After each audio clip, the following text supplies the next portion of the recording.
Hey everybody, Andrew here from Go Green Compost, and today I'm making some worm compost tea. And as you can see, I've got everything set up here. I've got my 5-gallon bucket with about 4 gallons of rainwater in it. I've also got 2 handfuls of worm castings from my worm composter. And if you guys don't have a worm composter, don't worry, you can check out my video on how to make one of those from just a couple of 5-gallon buckets. I've got everything set up here. I've got my aerator running, blowing some bubbles through the tea to ensure that I just get aerobic microorganisms and to keep down the numbers of the anaerobic bacteria that we don't really want in our compost tea. But I am still missing one critical ingredient, and I won't keep you guys in suspense. The critical ingredient I want to mention is unsulfured molasses. So this stuff serves as a substrate, a food for the microorganisms in your worm tea. And when you add this to your aerated compost tea, you're going to see a big increase in the beneficial microbes. So I'm going to go ahead and add this to my compost tea now, and I'll show you how I do it because I don't just dump it right in. This stuff is pretty thick and it won't really dissolve very well in cold or room temperature water. But what you can do is you can take a nice big tablespoon of it and you can add it right into some hot water. This water's not boiling by any means, it's just warm. I just warmed it up in the microwave, so it's, just barely steaming. And I'm just going to go ahead and dissolve this in this warm water. And now I'll go ahead and add it to my compost tea. And by adding it that way, I can make sure that it's completely dissolved and it's completely in solution, and it's not just sitting around at the bottom of my bucket. I want it to be suspended in solution and be available as a food source for all those microorganisms in my compost tea.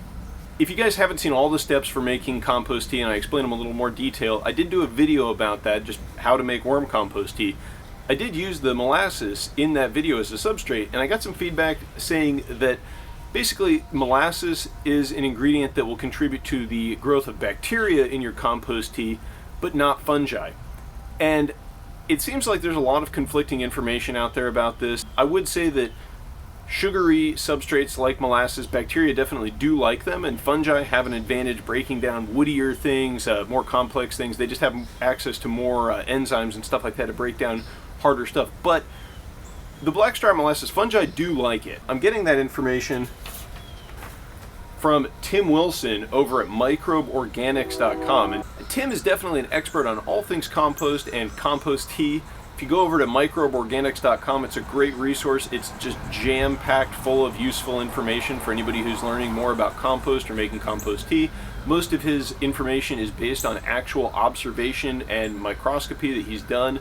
So definitely microbeorganics.com is a good place to check out. And I'm going to read you what he says about blackstripe molasses. Blackstripe molasses feeds both bacteria, archaea, and fungi equally well, contrary to what the aerated compost tea aficionados were saying. The story was that blackstripe molasses feeds only bacteria. This led to all sorts of misconceptions, even including ones made by USDA and Canada agriculture scientists who declared that using molasses in aerated compost tea could lead to E. coli contamination. It is utter nonsense. Besides the testing I have done and ratifying assays carried out by KIS, it is common knowledge amongst many mycologists like Paul Stamets that blackstripe molasses grows out fungal hyphae just fine. In KIS, they can be found over at kisorganics.com. They've also done some testing on this. And Paul Stamets, if you guys aren't familiar with him, he's a great guy. I mean, awesome mycologist. He's been on a bunch of podcasts, has a lot of interesting stories to tell you about fungus. So anyway, blackstripe molasses, don't feel bad about putting that into your compost tea. The fungi aren't going to be losing out. Now, there are some additional ingredients you can add if you want to have like a more fungal dominant compost tea.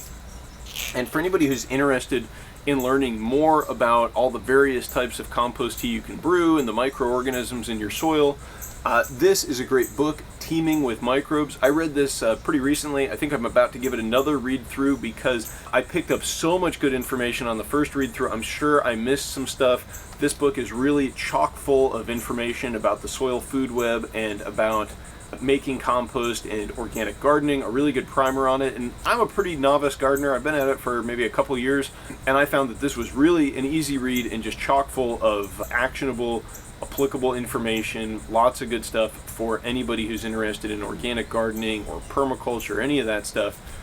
And that's pretty much it, guys. If you enjoyed this video and you'd like to learn more about making compost tea, then go ahead and check out this video right here. Don't forget to like, comment, and subscribe. I really appreciate you guys watching. Thank you very much, and I will catch you next time. Andrew from Go Green Compost out.